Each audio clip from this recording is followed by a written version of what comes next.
तो यूपी में तय वक्त पर होंगे विधानसभा चुनाव। यूपी में चुनाव नहीं टलने से खुश एसपी बीजेपी ने क्यों ली राहत की सांस। उत्तर प्रदेश में अगले साल होने वाले विधानसभा चुनाव अपने तय वक्त पर होंगे। देश में कोरोना के बढ़ते मामलों के चलते चुनाव के टलने की आशंकाओं को चुनाव आयोग ने सिरे से खारिज कर दिया है। माना जा रहा है कि 5 जनवरी के बाद प्रदेश में आचार संहिता लग सकती है। चुनाव आयोग के इस फैसले से सबसे ज्यादा बीजेपी और समाजवादी पार्टी खुश हैं। दरअसल चुनाव आयोग के इस ऐलान के बाद समाजवादी पार्टी ने जरूर राहत की सांस ली होगी, क्योंकि पार्टी के सीनियर नेता और राष्ट्रीय महासचिव रामगोपाल यादव पहले ही चुनाव टाले जाने के सख्त खिलाफ थे। रामगोपाल ने ओमिक्रॉन को गंभीर खतरा नहीं बताते हुए इसे बीजेपी का चुनावी हथकंडा करार दिया था। इतना ही नहीं, उन्होंने इस मामले पर इलाहाबाद हाईकोर्ट की अपील पर भी सवाल उठाए थे। उन्होंने कहा था कि कोर्ट ने बिना किसी की अपील के ऐसी बात क्यों कही।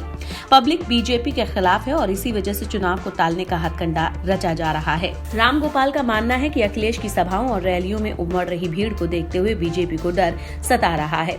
इसके अलावा सुहेलदेव समाज पार्टी के अध्यक्ष ओम प्रकाश राजभर भी विधानसभा चुनाव टाले जाने के खिलाफ थे। विपक्षी दलों का मानना था कि हार के डर से आशंकित होकर बीजेपी चुनाव को टालना चाहती है। उधर बीजेपी भी चुनाव आयोग के ऐलान से खुश होगी। जानकारों की माने तो चुनाव टलने से फायदा किसी भी दल को नहीं होता, क्योंकि यूपी का चुनाव अपने फुल मोड में आ चुका है। बीजेपी भी चुनाव प्रचार को लेकर पूरी ताकत झोंक चुकी है। अखिलेश यादव भी फुल स्विंग में पूरे यूपी को मत रहे हैं और अपनी सभाओं में आ रही बम्पर भीड़ को देखकर उत्साहित हैं।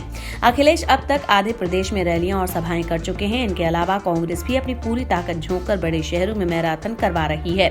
जाहिर है चुनाव टलने की स्थिति में इन सभी पार्टियों को आर्थिक नुकसान तो होता ही, साथ ही फिर से नए सिरे से चुनावी कैंपेन शुरू करने का दबाव बढ़ जाता। ऐसे में चुनाव आयोग के ऐलान से सभी दलों ने राहत की सांस ली होगी। इंडिया न्यूज वायरल की रिपोर्ट।